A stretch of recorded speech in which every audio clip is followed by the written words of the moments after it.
bursa saham itu kan adalah cerminan dari ekonomi Indonesia. Berarti ini adalah sebenarnya cerminannya ini saat ini pengelolaannya masih kurang tepat sebenarnya.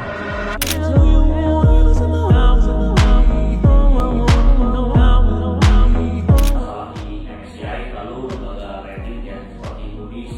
Jadi kalau saran saya baiknya jangan bikin aturan tuh yang mendadak ya. Jadi bikin pengusaha dan investor pelan-pelan.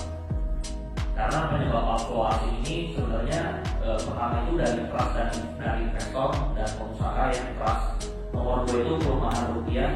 Nomor 3 itu ketidakpastian fiskal dan penggunaan APBN dari pemerintah.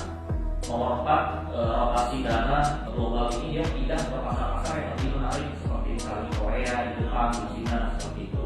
Nah jadi kita juga harus bikin pasar Indonesia ini menjadi menarik juga supaya asing itu. Jadi sekarang tuh kita kompetisinya itu udah sama negara-negara luar seperti itu. Nah kelima itu kekhawatiran terhadap arah kebijakan ekonomi dan tata kelola negara kita. Contohnya misalnya kalau kita ini kalau saya boleh mengatakan mau spending misalnya di MBG atau di OPS gitu ya. Nah kalau misalnya ada ide gila, mungkin ide gila saya mungkin solusi MBG mungkin kalau mau dalam mungkin di IPO aja sekalian gitu loh. Jadi masyarakat bisa memiliki sahamnya. Jadi ada kepemilikan gitu kan. Dengan dia ada memiliki saling sama-sama sayang, saling sama-sama jaga gitu ya. Dan IPO-kan apa MBG-nya gitu. Jadi BUMN seperti itu. Lalu kalau misalnya solusi dari Kopdes, misalnya menurut saya solusi gila ya Pak ya, sekali lagi ya, kalau saya ada gila gitu ya.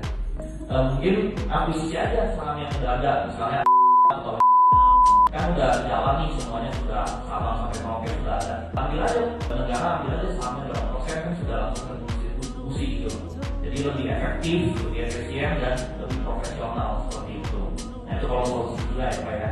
Nah lalu kalau kita misalnya lihat data ya, data kenaikan IHSG itu di zaman KSBY itu tertinggi ya, dari 2004 sampai 2014 itu kenaikan IHSG itu 498%.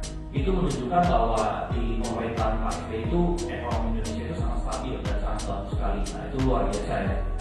Jadi KSBY itu nomor 1, nomor 2 itu di Ibu Mega ya, itu kenaikan IHSG itu 2001 ke 2024 itu di 82%. Berikutnya di Pak Jokowi itu 54%. Nah sedangkan di pemerintah sekarang ini kita BPJS masih minus 23% gitu. Jadi dari sini artinya dari trust dan ketidakstabilan itu sangat tinggi gitu.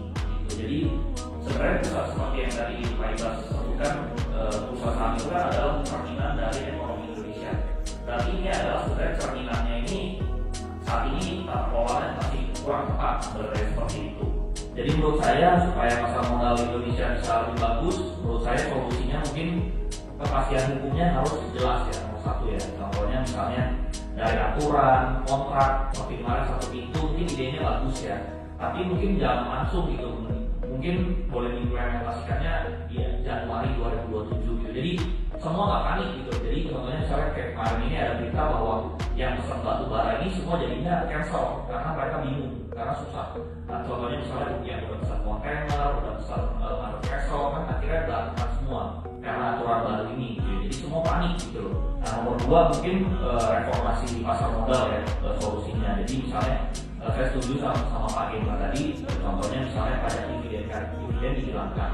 Saat ini kan pajak dividen itu 10%, kalau bisa dihilangkan lagi 0% seperti ini. Karena kita tuh berkompetisi dengan negara luar seperti Singapura, Hong Kong, Korea.